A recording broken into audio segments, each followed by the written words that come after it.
Ja, vi skal altså til at have let weltervægtsopgør mellem Thomas Damgaard, som skrevet stor, og den ungarske mester Peter Tamas.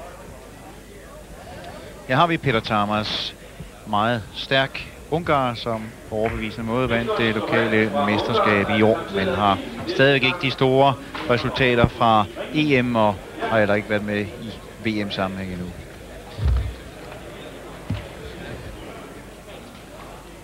Og her har vi Thomas Damgaard, slagelse-bokseren, som trods sine kun 22 år jo næsten, ja, man er lige ved at sige veteran, det er han ikke, men Jesper D. han har været med i mange år, kun 22 år, Thomas Damgaard, og har også været med på højt niveau i en 5-6 år allerede.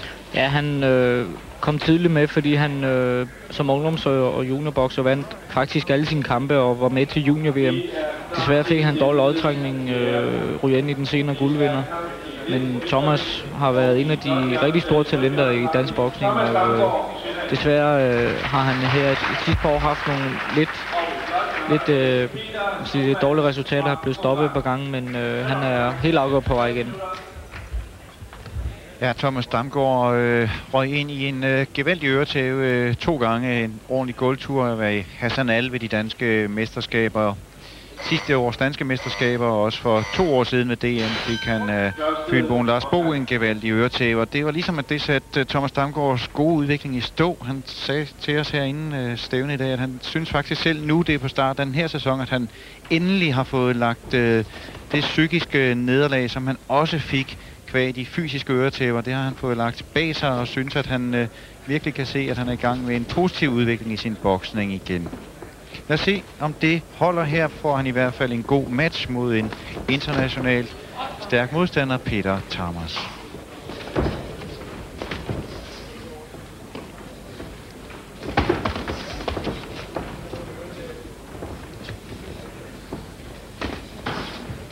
Noget af det, som Thomas Damgaard måske godt kunne begynde at arbejde lidt mere med. Han var jo meget stærk for nogle år tilbage i det dybe arbejde, men det er ligesom, han har forsømt det lidt, Jesper, i de sidste par år måske. Ja, det er jo, må jeg nok sige, det er nok desværre vores computerudvikling, der har gået den vej, fordi Team Barcelona og tiden efter, der arbejder vi meget på at skal slå enkeltslag, som Thomas gør, 1-2 og følge op igen med en slaghånd. Og det har desværre været udviklingen, som vi har måttet køre med på, som vi altid har været bagefter, men som jeg hele tiden har været elsker af, det er det dybe, og jeg er da ikke stoppet med det, og det er Thomas der heller ikke, men... Nej, for selvom det kan være lige meget hurtigt skal prøve sådan fredag aften, det er jo sikkert, forhåbentlig er der andre end bare bokseksperter. Når vi taler om computer, så er det, man for et par år siden indførte et nyt dommersystem, altså dommerne trykker simpelthen på en computer, og de noterer kun et slag, altså en ren træffer, det vil sige helhedsindtrykket, man havde før vores serie og dybt arbejde, der måske ikke serverer så meget, ja, det tæller ikke rigtig mere. Det tæller ikke, og hvis vi kan vende tilbage til kubaneren lige før, hvor vi så, han lavede nogle fænomenale serier på 5-6 slag, og der er det jo så, der er ikke nogen af de slag, der tæller, fordi for det første har det ikke nogen effekt, og for det andet så er det ikke nogen, der er hårde. Så også simpelthen fordi de går så stærkt, så dommerne kan ikke nå at trykke. Det er jo sådan, at 3 af dommerne skal trykke samtidig inden for 1,2 sekunder. Så derfor får en bokser, altså heller ikke mere en amatørbokser, ikke gevinst for en smart undvigelse for eksempel. Det er træfferne, det handler om, og derfor har Thomas Damgaard også lagt stilen om, altså prøver, som vi ser her, at gå næsten... Indtil nu har han ikke ført et dybt stød af Jesper, det er mod hovedet.